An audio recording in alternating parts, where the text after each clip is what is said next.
Um, what's where do you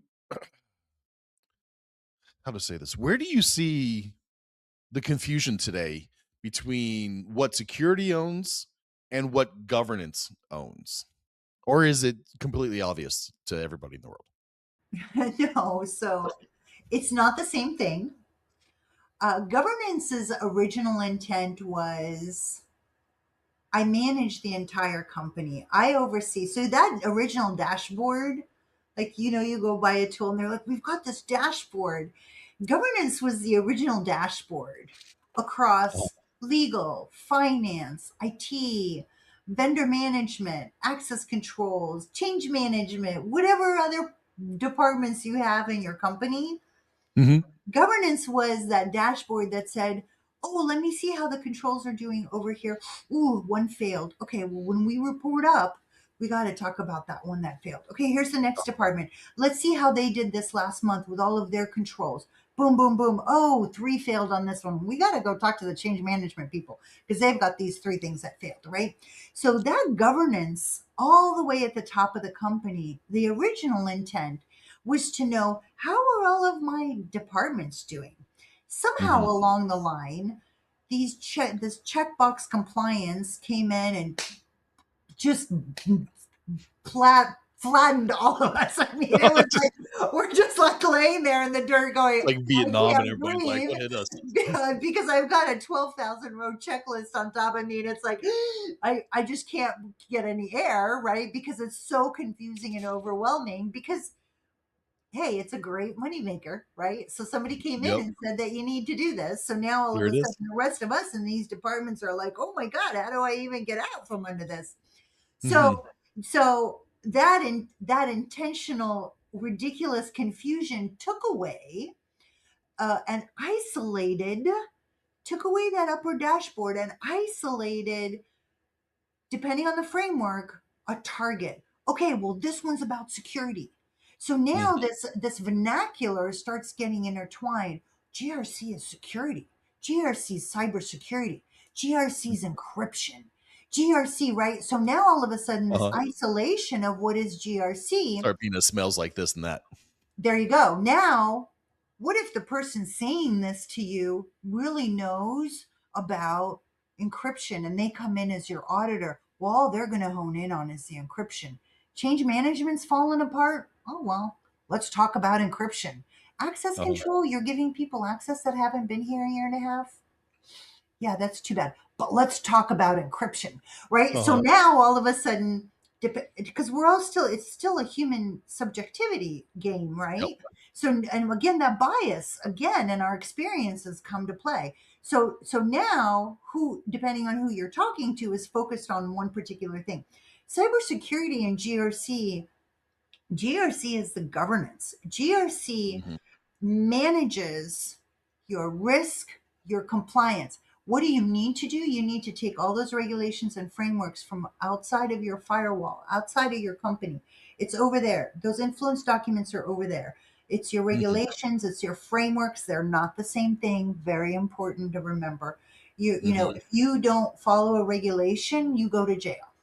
If you Mhm. don't follow a framework, if you don't follow NIST, Uh-huh. hello, right? I Right. You mean, just it's yeah, not a regulation. You don't have to, right? right. You go If from a you, 1 week, discovery to, like, a 6-month discovery. sure, right. So your influences, you want to take those influence, connect them with your organizational processes, procedures, and policies, standards, template, work instructions. Call it a napkin. I don't care. Document it so that your Uh-huh. people actually have what they need to be successful at their position and they know what the criteria is to succeed. And now you're watching the execution of those controls that you've associated from out there. Right now, you're seeing them real time in your actual company. And now you can actually know whether or not those controls are failing or not. But it goes beyond security, it goes beyond IT, it Mhm. goes beyond procurement, legal, contracts, finance department.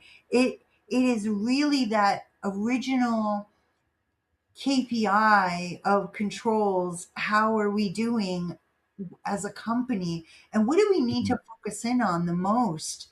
We want to see risk. What is risk management? Risk management is one of those controls that has failed. And now we ask, how badly do we care? Uh-huh. Risk management is not another ethereal checklist spreadsheet. Yep. It's Yep. it's about managing those failed controls the right way. Mm. And the right way is, what do you think? Does it have to be complicated or I'll should give you an be example. It just happened. Uh, hey, we're not doing cab on Tuesdays at 2:30 like we said we would every week. What's going on? Mhm. Scenario number one. Oh, well, we actually don't have enough changes submitted. And so we're just not holding the cab. Well, gosh, let's go back. This is a low risk. Let's go back to that document that says we do it once a week. Change it to once every other week. Everybody's Uh-huh. happy. Scenario Right? number two. Why are we not doing the cab on Tuesdays at 2:30 every week? Well, Bob, he's off volunteering at his kid's school. So, all of the changes, they just keep getting pulled up, and we don't really know what to do because he's the only one that knows how to kick off the meeting. Oh Different boy. type of risk, Yep. right? So now you can make an actual decision about, how do I want to handle this? We Mhm. we either have more assignees, or we have Bob is no longer the guy, right? Mhm. So we can now all of a sudden real life pivot against a real situation and determine how much of a risk is this. Okay. Which is brilliant if you're just in normal life. But if you have all your ISO certifications and all that legalese written into it, how does reality match with the procedural certifications that It has to we feel match. like are so important to us? It has to match. Nowhere does it say in any of those ISO certifications that you're going to force this control into your company if it doesn't have anything to do with your company. Mhm. It needs to match. Page Mhm. 2 of NIST CSF V2, the abstract says this is not prescriptive, and it's meant to apply towards most companies in any industries, regardless of size. So Mhm. all of these frameworks, ISO is a framework. The requirement is that they give you that guidance with those Yep. controls, and you are supposed to show how you're satisfying those requirements with your actual real true operations. Uh-huh. Yep.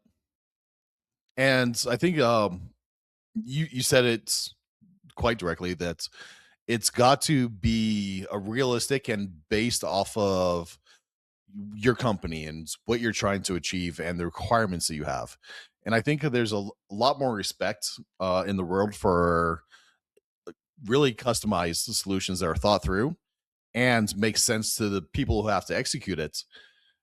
Because if it's too hard to do, nobody's going to work it. Nobody's going to maintain the records of it or do it in the first place. Even gets emotionally, like, you've seen that cartoon, the guy on YouTube that does emotional damage with a slipper. Well, I mean, so look, so what do frameworks have? They have words like ethereal.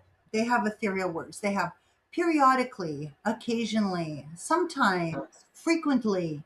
So a little over a year ago, we had some clients impacted by the LA wildfires. When you get on a phone with someone who is panicking about his family and two little kids making it out of the house as the house is burning down, Hmm. and he's trying to recover data, and he calls you screaming and says, "What the hell's a frequently? Is that every 5 minutes, or can I wait till next week?" What do you say? Unless those directions are specific, you're screwing yourself and you're screwing the person trying to execute them because he's not thinking about that in an emergency. Yep. Yeah, and if you never thought about the purpose of the backup in the first place, it's like, okay, cool. If all my data is on Amazon, it's it's got triple location for backups, and they've never lost the data in history. Maybe I can just go deal with my kids. Well, they have S3 buckets that leak all the time. I mean, those are usual administrator flaws, right? But there's I mean, I guess the assumptions are the things that we need to avoid for our own operations, and those documents are not paperweights collecting dust on a shelf. They're made to really be true instructions for how we succeed at what we do and how our company operates. They're not made to be paperweight for the eyes of the auditor. They're made to help us. And then the auditor is supposed to arrive and determine whether or not we're meeting the controls we say we do based on our industry. We have you kept up with like Claude Code and pair programming with code and all these like new code tools we have nowadays? I There's a lot of them. We have a lot of clients that um, are trying to use them, are using them, are infatuated by using them. I'm seeing a lot of creativity kind of be sparked with people, which is phenomenal to see. I have artists in my family, so I think that's a wonderful, wonderful thing. Um, what I think is we just need to have some defined parameters about what data we're okay to relinquish versus not. And I think that everyone is afraid to publish that AI policy because they don't want to make a bad decision, so they better not make any decision. And so they won't publish any guidance to their people. If you want to do stuff on your own independently, go for it. If you want to take your client data and client information or finances or anything proprietary and put it into AI, unless you have a very secure environment, I don't recommend it. Yeah, especially anything that says for research, like most of the AI nowadays. Yeah, because we've had pharmaceuticals as clients, right? We've had, and I mean, the advances are just miraculous in a lot of cases, but those advances are in very secure, closed environments, and all of the users in those cases have very, very specific instructions on what they're allowed to put in and what they're not allowed to put in, and those kind of instructions need to be made available in all companies, I believe. I think we're not at the time when you can say, you know what, I'm going to bury my head in the sand. We're not going to make a company policy about how to use Claude or ChatGPT. You have to. If you haven't already, it's just something you got to plan for. I mean, we should even be having discussions about quantum security and Oh yeah, it's coming. it's around the corner. It's five less than 5 years, 2030, less than 5 years now. That's going to be amazing. Amazing. It's gonna be here in the blink of an eye. Blink of an eye.